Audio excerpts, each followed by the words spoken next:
Princess, pinuri ni Speaker Martin Romualdez ang mga reforma para sa mga manggagawang Pilipino sa bansa.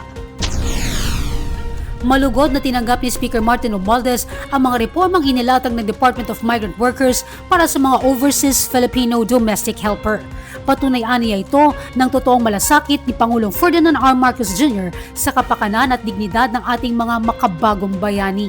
Ayon kay Speaker Romualdez, ang papel na ginagampanan ng mga Pilipinong domestic helper ay may pantay na halaga na karapat-dapat sa patas na sahod. Ang mga reforma aniya ay hindi lamang para tiyakin na makapagpapadala ang mga OFW sa kanilang mga pamilya, kundi itaguyod din ang dignidad ng trabaho bilang mga miyembro ng lakas pagawa sa bansa.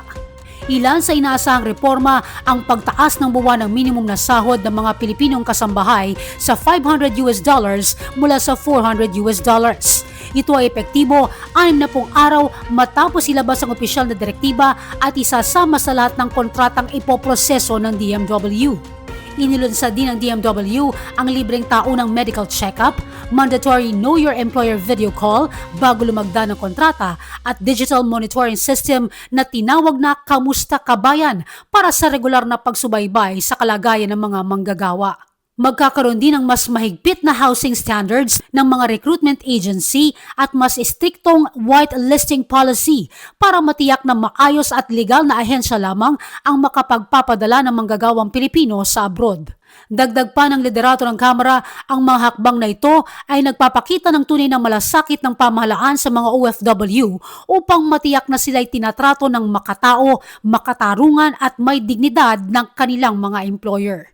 Para sa taong 2026, ipinanukala ang mahigit 10 bilyong budget para sa DMW, kabilang ang 1.2 billion pesos para sa programang Agarang Kalinga at Saklolo para sa mga OFW na nangangailangan o Action Fund at 1.3 bilyong piso para sa Emergency Repatriation Program.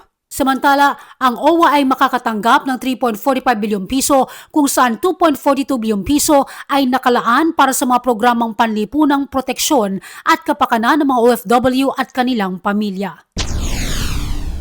Princess, binigyan diin ni Speaker Romualdez na nararapat lamang na pahalagahan at parangalan ang mga bagong bayani sa pamamagitan ng pagtataguyod sa kanilang kapakanan at dignidad.